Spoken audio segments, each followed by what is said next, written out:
안녕하세요. 건강한 노후 이야기의 김철수입니다. 올해 64세입니다. 오늘은 많은 분들이 궁금해하시는 주제, 바로 낮잠에 대해 이야기하려고 합니다. 혹시 점심 먹고 나면 꼭 한두 시간 주무시는 분 계신가요? 아니면 오후만 되면 너무 졸려서 소파에 누워 계시다가 깨보니 저녁 시간인 경우 있으신가요? 저도 그랬습니다. 아니, 사실 지금도 가끔 그럴 때가 있습니다. 오늘은 낮잠이 우리 건강에 어떤 영향을 미치는지, 적절한 낮잠 시간은 얼마나 되는지, 그리고 밤잠을 잘 자기 위해서는 낮잠을 어떻게 조절해야 하는지 함께 알아보겠습니다. 제 경험담도 솔직하게 말씀드리면서 여러분과 함께 나누고 싶습니다. 편안하게 들어주세요. 저는 2년 전까지만 해도 낮잠을 정말 많이 잤습니다. 점심 먹고 나면 자연스럽게 소파로 가서 눕곤 했죠. 그냥 잠깐만 눈 좀 붙이자 하고 누웠는데 깨보면 2시간, 3시간씩 자고 있더라고요. 처음에는 낮잠을 자고 나면 개운하다고 생각했습니다. 그런데 이상한 점이 있었어요. 낮잠을 푹 자고 일어나도 여전히 피곤하고 밤에는 잠이 안 오는 겁니다. 침대에 누워도 한두 시간씩 뒤척이다가 새벽 2시, 3시에 겨우 잠이 들었습니다. 그러다 보니 악순환이 시작됐습니다. 밤에 늦게 자니까 아침에 일어나기가 힘들고 오전 내내 피곤하고 점심 먹고 나면 또 졸려서 낮잠을 자게 되는 거죠. 그리고 또 밤에 잠이 안 오고요. 이게 반복되니까 전체적으로 컨디션이 안 좋아졌습니다. 기분도 우울해지고 의욕도 떨어지고 약속도 자꾸 미루게 되더라고요. 그러다가 병원에 갔습니다. 불면증 때문에요. 의사 선생님께서 제 하루 생활 패턴을 물어보시더니 낮잠 시간을 줄여보라고 하셨습니다. 처음에는 무슨 소리인가 싶었어요. 낮에 졸린데 자면 안 되나? 낮잠 자는 게 건강에 좋다고 하지 않았나? 그런 생각이 들었습니다. 하지만 선생님 말씀을 들어보니 이해가 됐습니다. 낮잠 자체가 나쁜 건 아닌데 너무 오래 자거나 너무 늦은 시간에 자면 밤 수면을 방해한다는 거였습니다. 그리고 과도한 낮잠은 오히려 건강에 해로울 수 있다는 연구 결과도 있다고 하셨습니다. 그럼 낮잠이 정확히 우리 몸에 어떤 영향을 미치는지 알아볼까요? 먼저 낮잠의 좋은 점부터 말씀드리겠습니다. 적절한 낮잠은 정말 좋습니다. 짧은 낮잠은 피로 회복에 도움이 됩니다. 10분에서 30분 정도의 짧은 낮잠은 뇌를 재충전시켜주고 집중력을 높여주고 기분을 좋게 만들어줍니다. 오후에 잠깐 눈을 붙이고 나면 머리가 맑아지고 활력이 생기는 느낌 경험해 보셨을 겁니다. 실제로 연구 결과를 보면 20분에서 30분 정도의 낮잠은 기억력 향상에 도움이 된다고 합니다. 우리 뇌가 낮잠을 자는 동안 정보를 정리하고 저장하는 작업을 하기 때문입니다. 또 심장 건강에도 좋다는 연구가 있습니다. 일주일에 한두 번 정도 30분 이내에 낮잠을 자는 사람들은 심혈관 질환 위험이 낮다고 합니다. 스트레스 해소에도 효과적입니다. 낮에 잠깐 쉬면서 긴장이 풀리고 코르티솔이라는 스트레스 호르몬 수치가 낮아집니다. 그래서 오후 업무 효율도 높아지고 실수도 줄어들고 사고력도 좋아집니다. 그런데 문제는 여기서부터입니다. 낮잠이 1시간, 2시간, 3시간으로 길어지면 이야기가 완전히 달라집니다. 긴 낮잠은 여러 가지 문제를 일으킵니다. 첫째, 밤 수면을 방해합니다. 이게 가장 큰 문제입니다. 우리 몸에는 수면 압력이라는 게 있습니다. 깨어있는 시간이 길어질수록 잠을 자고 싶은 욕구가 쌓이는 거죠. 그런데 낮에 오래 자버리면 이 수면 압력이 풀려버립니다. 그러면 밤에 잠자리에 누워도 잠이 안 오는 겁니다. 특히 오후 3시 이후에 낮잠을 자면 밤 수면에 큰 영향을 미칩니다. 둘째, 수면 관성 때문에 더 피곤해집니다. 수면 관성이라는 말 들어보셨나요? 깊은 잠에서 깨어났을 때 느끼는 그 멍한 상태를 말합니다. 낮잠을 1시간 이상 자면 깊은 수면 단계에 들어가게 됩니다. 이때 깨어나면 머리가 무겁고 몸이 나른하고 오히려 낮잠 자기 전보다 더 피곤해집니다. 이 상태가 몇 시간씩 지속될 수 있습니다. 셋째, 건강에 안 좋은 영향을 미칠 수 있습니다. 여러 연구 결과를 보면 하루에 1시간 이상 낮잠을 자는 사람들은 당뇨병, 심혈관 질환, 치매 위험이 높아진다고 합니다. 물론 이게 낮잠 자체 때문인지 아니면 낮잠을 오래 잘 수밖에 없는 다른 건강 문제 때문인지는 정확하지 않습니다. 하지만 과도한 낮잠은 건강에 적신호일 수 있습니다. 실제로 한 연구에서는 하루 2시간 이상 낮잠을 자는 노인들의 사망률이 30분 이내로 자는 사람들보다 높다는 결과가 나왔습니다. 충격적이죠? 저도 이 이야기를 듣고 깜짝 놀랐습니다. 넷째, 우울증과 관련이 있을 수 있습니다. 과도한 낮잠은 우울증의 증상일 수도 있고 원인일 수도 있습니다. 낮에 너무 많이 자면 활동량이 줄어들고 사람들과 교류도 줄어들고 그러다 보면 우울한 기분이 들 수 있습니다. 그럼 도대체 얼마나 자는 게 적당할까요? 의학 전문가들의 권장 사항을 말씀드리겠습니다. 가장 이상적인 낮잠 시간은 20분에서 30분입니다.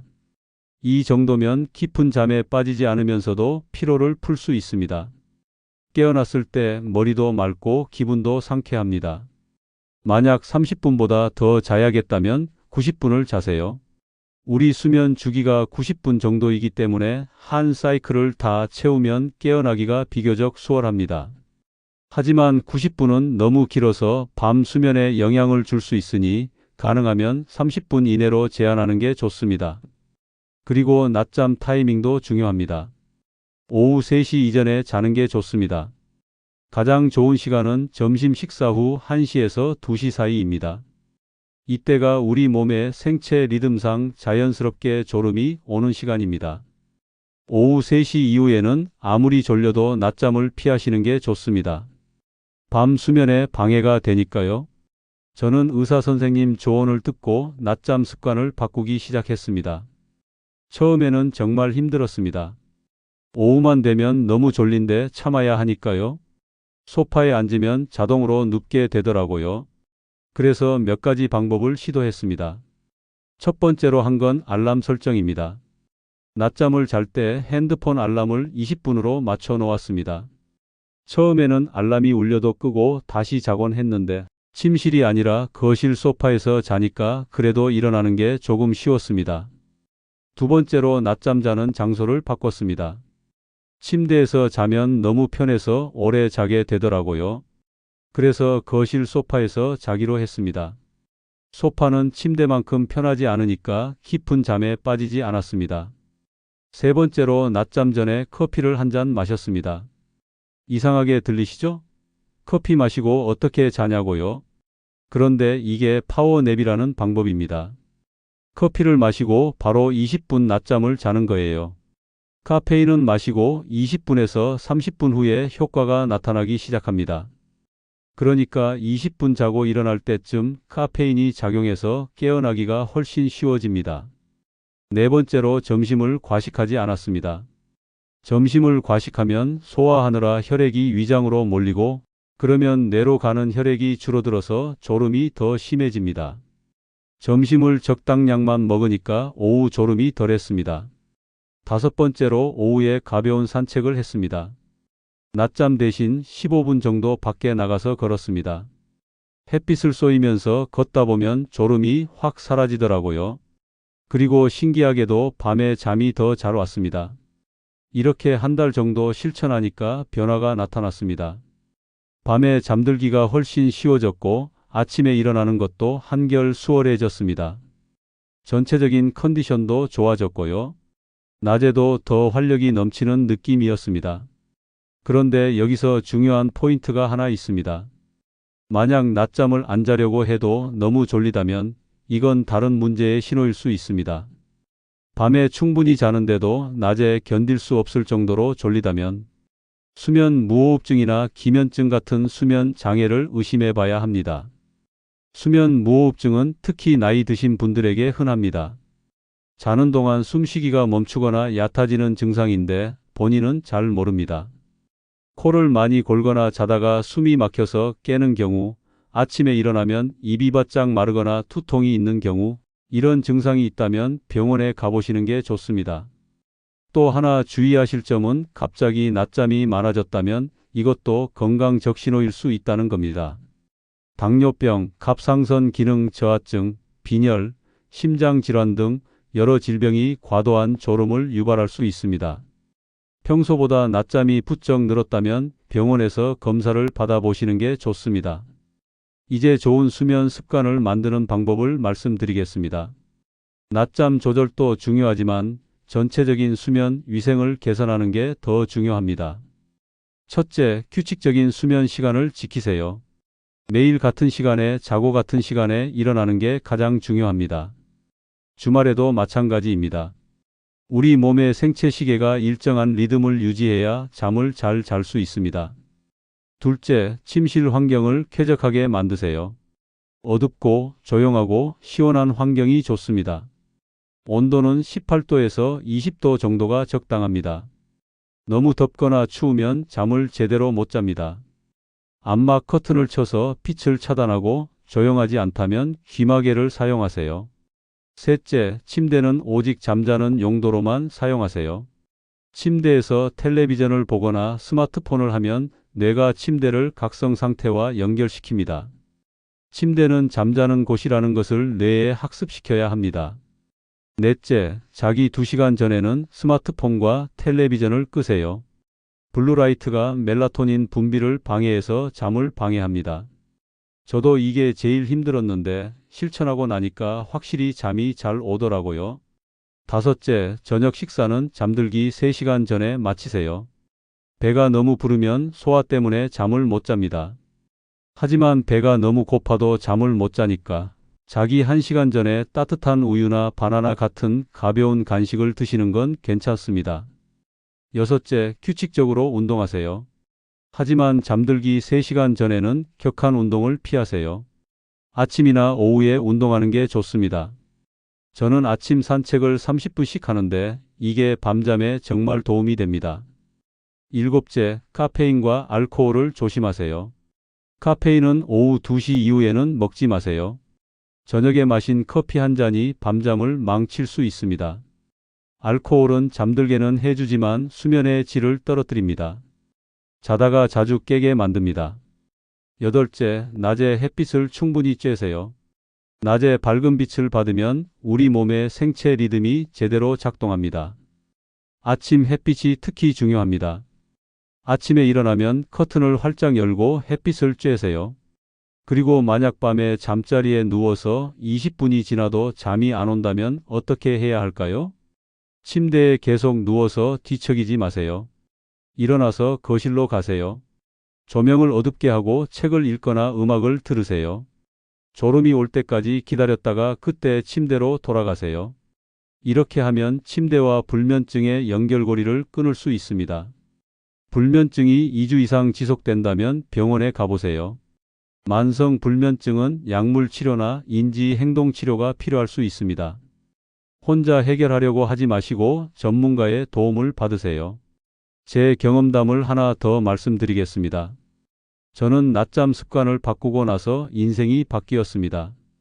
과장이 아니라 정말 그렇습니다.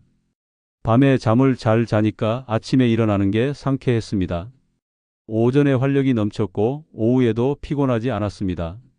친구들 만나는 약속도 더 자주 잡게 됐고 취미 활동도 다시 시작했습니다. 무엇보다 기분이 좋아졌습니다. 우울했던 느낌이 사라지고 긍정적인 생각이 들었습니다. 수면이 정신 건강에 이렇게 큰 영향을 미치는지 몰랐습니다. 아내도 제가 많이 달라졌다고 합니다. 예전에는 짜증을 잘 냈는데 지금은 훨씬 온화해졌다고 하더라고요. 물론 가끔은 정말 피곤해서 낮잠을 자야 할 때도 있습니다. 그럴 때는 20분만 자고 일어납니다. 알람을 맞춰놓고 꼭 지킵니다. 20분 자고 일어나면 정말 개운합니다. 하지만 1시간, 2시간씩 자버리면 그날 밤은 망칩니다. 낮잠은 나쁜 게 아닙니다. 문제는 과도한 낮잠입니다. 적절한 낮잠은 건강에 좋지만 너무 오래 자면 독이 됩니다. 20분에서 30분, 이 시간만 기억하세요. 그리고 오후 3시 이전에만 자세요. 이 두 가지만 지키면 낮잠도 즐기고 밤잠도 잘 잘 수 있습니다. 혹시 지금 낮잠을 2시간, 3시간씩 자고 계신가요? 그리고 밤에 잠이 안 와서 고생하고 계신가요? 오늘부터 바꿔보세요. 처음에는 힘들지만 2주만 참고 견디면 습관이 바뀝니다. 그러면 인생이 바뀝니다. 정말입니다. 수면은 우리 건강의 기둥입니다. 아무리 잘 먹고 운동해도 잠을 제대로 못 자면 소용없습니다. 반대로 잠을 잘 자면 전체적인 건강이 좋아집니다. 면역력도 높아지고 기억력도 좋아지고 기분도 좋아집니다. 지금까지 낮잠에 대해 함께 알아보았습니다. 낮잠의 양면성, 적절한 낮잠 시간, 그리고 좋은 수면 습관 만드는 법까지 말씀드렸습니다. 오늘 말씀드린 내용이 여러분의 건강한 수면에 도움이 되기를 바랍니다. 기억하세요. 낮잠은 20분에서 30분, 오후 3시 이전. 이것만 지키셔도 밤잠이 훨씬 편안해질 겁니다. 그리고 만약 낮에 너무 졸리거나 밤에 잠을 못 자는 문제가 2주 이상 계속된다면 병원에 가보세요. 수면 장애는 치료가 가능합니다. 오늘도 여러분의 건강을 응원합니다. 오늘 밤부터 꿀잠 주무시길 바랍니다. 들어주셔서 감사합니다. 다음 시간에 또 만나요.